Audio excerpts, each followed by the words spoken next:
Bienvenue dans votre chaîne préférée, l'information en temps réel, la République de l'info. Avant de commencer, n'hésitez pas de vous abonner à la chaîne et d'être courtois dans les commentaires. Du côté du Mali, des soldats des forces armées maliennes et des mercenaires russes de la société Wagner se sont affrontés à l'armée au sein du camp militaire d'Ansongo au Mali.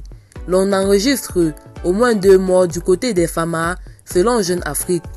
Voilà plusieurs mois que des tensions sont perceptibles entre les mercenaires de Wagner et certains militaires maliens qui n'apprécient guère de recevoir des ordres de ces étrangers, a indiqué un article publié sur le site du journal Jeune Afrique.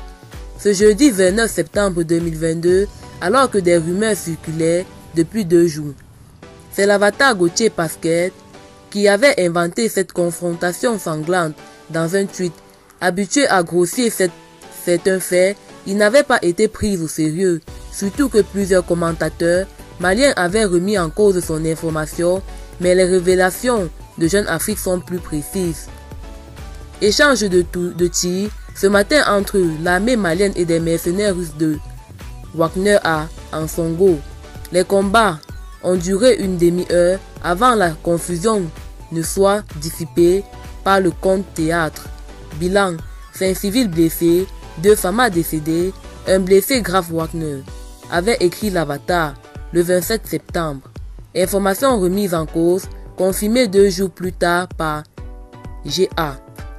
Le mardi 27 septembre, dans la matinée, elles ont dégénéré dans l'enceinte du camp militaire d'Ansongo, dans le nord-est du pays, où cohabitaient les forces armées maliennes FAMA et leurs supplétifs de la société militaire privée russe Wagner.